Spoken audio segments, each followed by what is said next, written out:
TikTok behind me. I've got different cameras going on. Just how I'm doing things slightly different because I'm having trouble with technology. But I'm on these platforms, so I've got to put some content out. But anyway, tonight's talk is using data to help prevent global suicide. Hopefully, you've got sound because I'm using a new mic and it's coming through clear. I hope. Um, if not, then I'll be reposting some content tomorrow. But this is.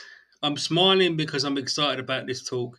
I'm smiling because even though, despite the subject, I want to be positive about helping people understand where some of the problems are, where we have too much data around um, not just poor mental health, but some of the news that I received today. Um, it's pretty ludicrous. I mean, there is, I can't remember what, it wasn't a magazine, I think it's Mental Health America, um, saying, and it's not official, but it's in some way, some people are celebrating this. Everybody under 65, although it's not possible, could be, in one sense, screened for anxiety. Right now, that's probably the worst news I've ever heard in terms of my own research and how far away the planet is in terms of global mental well-being and lowering global suicide levels. Okay, it baffles me that these so-called experts are not understanding the basics of mental well-being. We all have stress and we all have anxiety. Okay, it's not possible for us to live a perfect life. Okay, anxiety is just your worries. Okay, we all worry. The human brain worries. It can worry small, medium, or large. Okay, however you want to define it, but we all have worries, and that's all anxiety is. Okay, so to screen everybody to under 65, it's ludicrous because it's within us, right? So we have to look at the data. We know that sadly, global depression and suicide levels are going up. Okay, um, I think it's 800,000 approximately a year. Sadly, people take their own life. That's one set of data.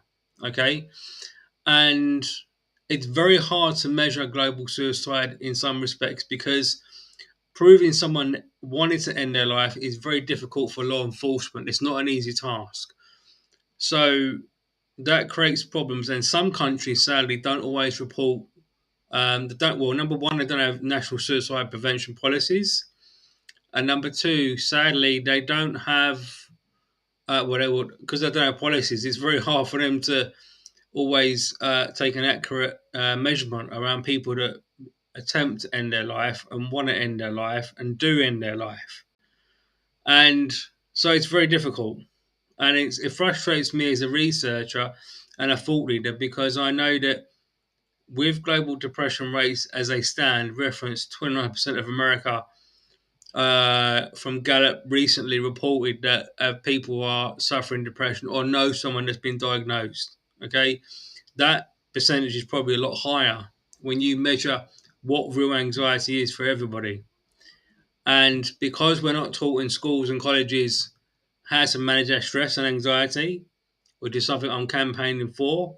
It's going to take me decades, okay, to try and get at least some level of schools, some one city, one country, or anything to put emotional intelligence on the curriculum for us to learn about empathy and action, and which is basically being there for the moment and showing empathy what someone has gone through or going through. So we all need to become our own counsellors, and we all need to safeguard our brains. So screening people for anxiety is not the way to go. It'll take too long. There's not enough access to mental health services. We know this from data. I know telehealth is big in industry, and in all honesty, it's probably one of the only times I'm going to say that smartwatch is a measurement tool to your stress levels. In the future, we'll say out of 10, it goes up based on your body movements, etc. And it's AI driven, and it gives you a score factor of 5 or 6 if you go over a threshold. It advises you to sit down for 10 minutes. Technology like that, I think, is really good because one of the things we're not very good at, sadly, is managing our own stress and anxiety. We always seem to want to pick up the phone, call our GPs, and I give you a story. I went to my doctor's surgery yesterday just to get some paperwork, and the poor reception had been shouted at, not in front of me, but over the phone. And she was trying to advise the person, the patient, that she had no jobs, or not jobs, places left for the GP. They're all gone. Okay. Most of the UK doctor surgeries here, you have to ring up on the same day to get, if you can, get a telephone assessment with the doctor. And I didn't hear the conversation because you can't, but I could tell that she was stressed. And I said to her, "Is it like that every day?" And she said, "Yeah." I said, "Look, you need to take some rest tonight and be careful on this because I'm an expert in this area." And there was two ladies there. They both were feeling stressed. She said that people swear at her. So that's just one occupation. And the problem we have with call centers and stuff like that around the world, um, our stress and anxiety, we're so bad at managing it ourselves. The emergency help services, that's why we're in the UK, our NHS services are overrun. The stress level is so high for everybody, there's no out. And that's why people are quitting. We know reference point, the Great Resignation, where 40 million Americans quit their job, and it's ongoing. It hasn't stopped. So we're in a mess, right? So I would say we have to, get our fishing rods, dial in the data, right? Conceptualize it a lot better, and put out the right resources at the right time for the right people. And it doesn't cost millions of dollars to do this. Really doesn't. Um, all you need is educational videos like what I'm doing right now, going live. It didn't cost me maybe upgrading my Restream account recently, but doing stuff like this and re-educating people around how to manage their stress. It's real. Wake up every single day. Learn to be thankful. These are the basic principles I've been trying to teach for the last couple of weeks. I manage my stress and anxiety. I have to because I suffer from epilepsy, and my condition is closely related to PTSD. It's very hard to manage, but I manage it. Okay. My childhood was bad, so I'm not talking out of a book here. I'm talking about lived experience, and it's so important that we need to re-educate ourselves around both conceptualizing the data that's coming through and what services we're putting out. Because at the moment, these global reports that I'm reading, the wrong stuff is being implemented, and there's never going to be enough. And I keep saying this all endlessly. And I'll say it till the day I die. There will never be enough mental health professionals, doctors, nurses to safeguard people. And why would there be? Because it doesn't work that way. If we've got 8 billion people on the planet, that means that every time we're stressed or we have high levels of anxiety, we've got to ring our GPs, which are, the ratios are just not going to match. So it's not, you don't have for every 5 people, there's one doctor. I don't know, I haven't looked into this data, but I'll be scared to, because the world don't work like that way. And everybody's throwing their arms at saying we want more money. So we're all getting stressed. We're all fed up. We're leaving our jobs. Global suicide is going up, and that's evident. We're seeing that. So what's the answer?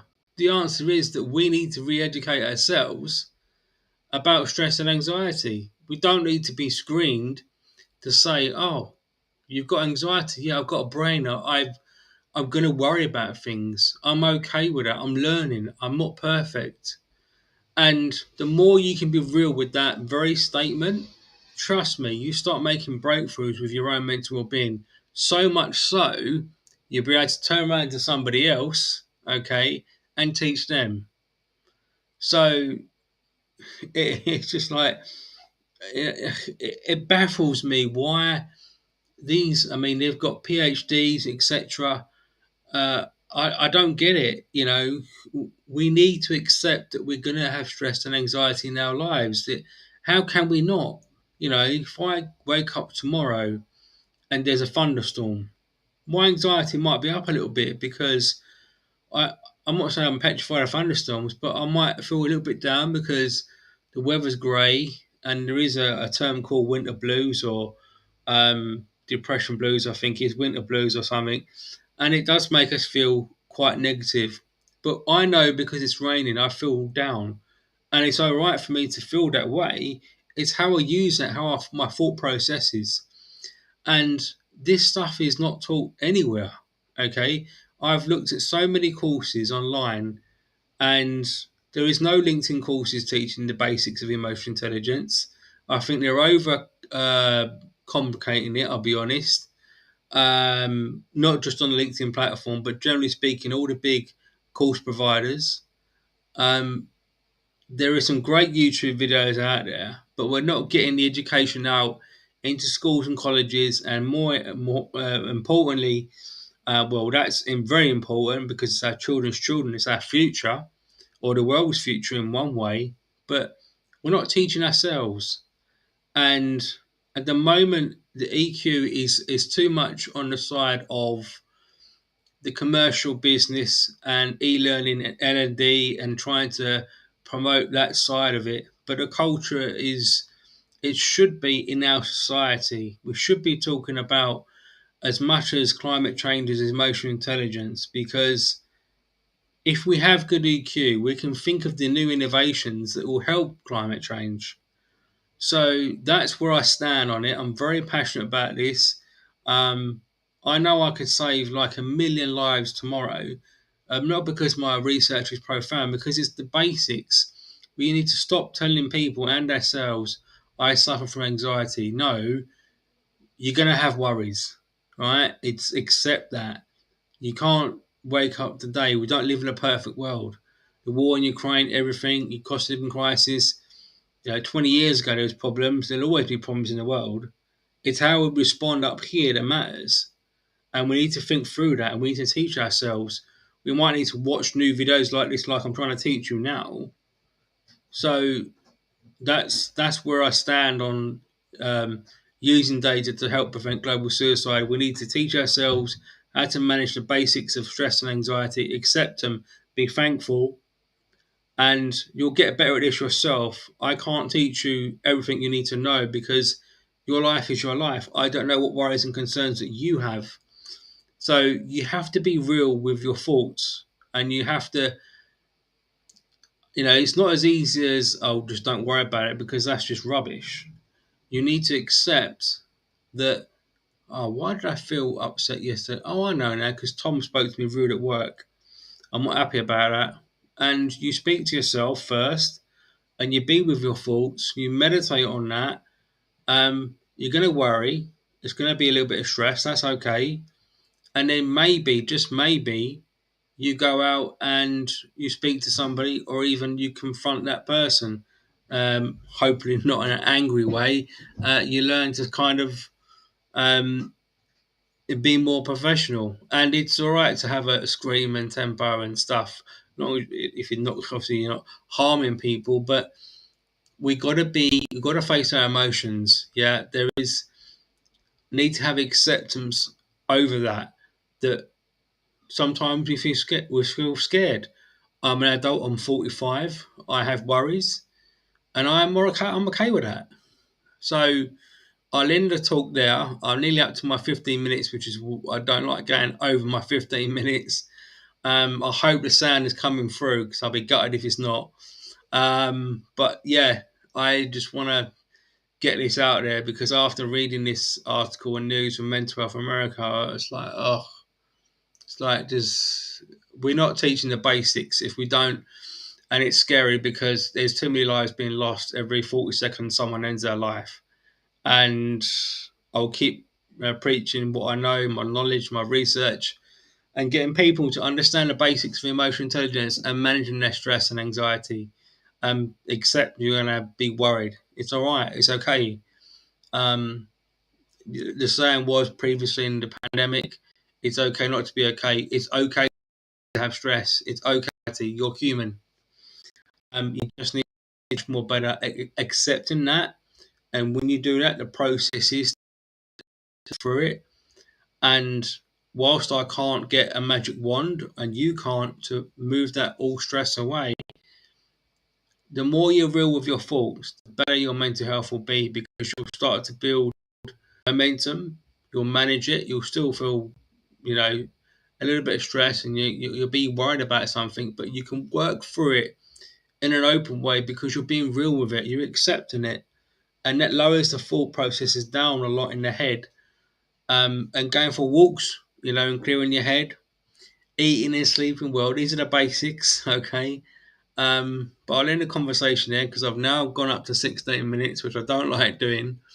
And I want to thank you for joining me. I wanted to get this call out before tomorrow, Friday, last day of the working week for some of you. But anyway, I hope you've got some value from this. I need to be honest now, a lot more on these live talks. And have a great weekend, folks. And I'll see you probably on Saturday, be my next live talk. As they always are, random, because that's what the data is telling me, that you prefer random talks. And I do as well because my research and my brain just comes in and works that way better. Okay, guys, good night, farewell, and goodbye, TikTok. Sorry, I've got a camera behind me. I can't get it all synced at the moment. Having a bit of fun with that. So, anyway, good night, folks. See you soon. Um, I'll have to end my TikTok in a moment. I'll speak to my fans there anyway. So, anyway,